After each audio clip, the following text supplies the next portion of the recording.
Zikrimde Allah, zikrimde Allah, fikrimde Allah, aklımda Allah, aşkım. शुरू अल्लाह के नाम से जो बड़ा मेहरबान और निहायत रहम करने वाला है। अस्सलाम वालेकुम। कुरान मजीद में हज़रत मूसा अलैहिस्सलाम के ज़िक्र में दो फ़िरौनों का ज़िक्र है। एक वो जिसके ज़माने में हज़रत ईसा अलैहिस्सलाम पैदा हुए, उनके घर में परवरिश पाई, और दूसरा वो जिसके पास माल आब और आप बनी इसराइल के रिहाई का मुतालबा लेकर गए और जो आखिरकार गर्क हुआ। इधर ज़माने के मौकीन का ख्याल ये है कि पहला फ़िरौन रामसीस धूम था, और जिस फ़िरौन का गर्क होने में ज़िक्र है वो रामसीस धूम का बेटा बिन फतह था। इसने बनी इसराइल को गुलाम बनाया था और इन पर जुल्म करता था। जब फ़िरौन ने मूसा अलैहिस्सलाम और उनकी कौम का पीछा किया तो इन्हें ख़त्म करने का इरादा किया। अचानक मूसा अलैहिस्सलाम के आगे एक ऐसा मुकाम आया कि आगे सिर्फ समंदर था और पीछे उनका लश्कर, भागने का कोई रास्ता मौजूद ना था। जैसे ही उस वक्त अल्लाह ताला ने हज़रत मूसा अलैहिस्सलाम को हुक्म दिया हो कि अपने आसाए मुबारक को समंदर में मार दो, और उन्होंने ऐसा ही किया, और देखते ही देखते समंदर दो हिस्सों में बढ़ गया और इतना लंबा रास्ता बन गया कि पूरी बनी इसराइल अपने माल और असबाब समेत यहाँ से गुजर गया। और जब फ़िरौन मिस्र ने, जो खुद को खुदा कहता था, उसने इस लश्कर से गुजरने की कोशिश की तो समंदर वापस आकर मिल गया। इसी तरह उनका सारा का सारा लश्कर फ़िरौन समेत गर्क हो गया। उस तरह डूब कर मरने के बाद समंदर ने सिर्फ फ़िरौन की लाश को बाहर फेंका, बाकी लश्कर का कोई नामो निशान ना बचा। यूँ आहिस्ता आहिस्ता वक्त गुजरता रहा। मिस्रियों ने में से किसी ने उनकी लाश को पहचान कर उस वक्त के फ़िरौन के दरबार में बताया, और फ़िरौन की लाश को महल में पहुँचा दिया गया और उसे मसाला लगाकर पूरी शान शौकत और एहतराम के साथ ताबूत में रख कर महफूज कर लिया गया। कमाल की बात है कि पूरी ज़मीन पर सिर्फ ये एक ही कौम आबाद थी जिसे मसाला लगाकर लाशों को महफूज रखने का हुनर आता था। फ़िरौन की लाश को मसाला लगाकर रखने के दौरान उनसे एक गलती हो गई, और वो गलती ये थी कि फ़िरौन समेत समंदर में डूबकर मरा था। मरने के बाद कुछ अरसे तक पानी में रहने की वजह से नमकियात जो उसके जिस्म में लग चुकी थी, उन मिस्रियों ने इस नमकियात को नहीं हटाया और यूं ही मसाला लगाकर महफूज कर दिया। वक्त गुजरता रहा, ज़मीन और आसमान में रद्दोबदल देखे।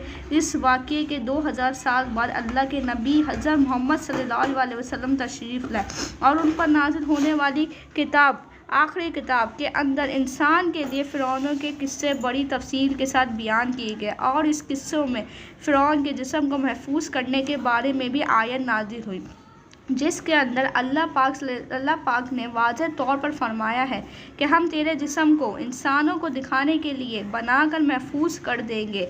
इस आयत मुबारक में तमाम मुसलमानों को यकीन था, लेकिन वो ये दावा करते थे कि कैसे इसकी लाश महफूज की हुई होगी, कि किसने इसको इबरत का निशान बनाया होगा।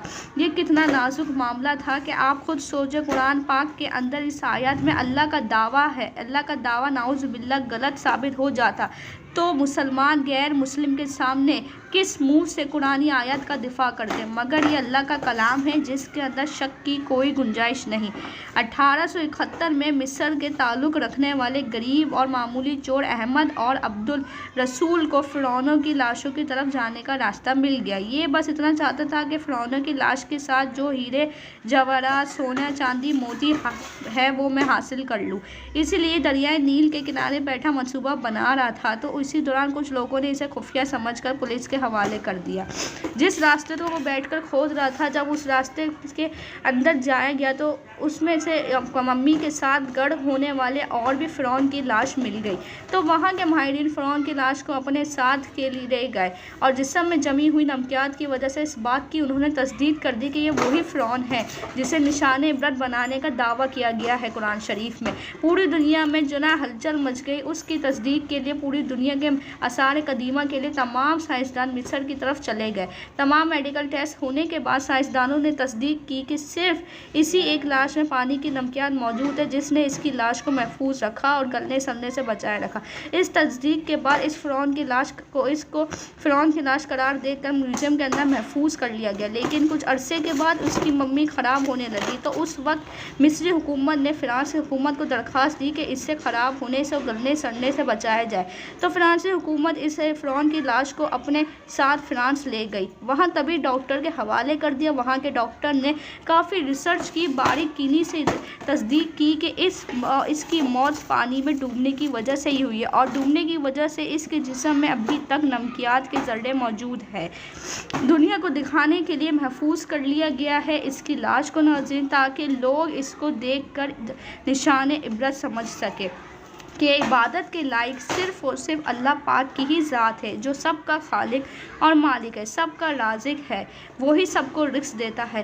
اللہ ہی ہے جو ہم سب کو پالتا ہے۔ اللہ پاک ہم سب کو حضرت محمد صلی اللہ علیہ وسلم سے محبت کرنے والا بنائے۔ امید ہے کہ آپ کو میری آج کی یہ ویڈیو اچھی لگی ہوگی۔ اگر آپ کو میری یہ ویڈیو اچھی لگی ہے تو لائک اور سبسکرائب کر دیجئے، اور نیچے بیل آئیکن کے بٹن کو پریس کر دیجئے تاکہ روز آنے والی ویڈیو کو نوٹیفیکیشن آپ تک پہنچ سکے۔ شکریہ، اللہ حافظ۔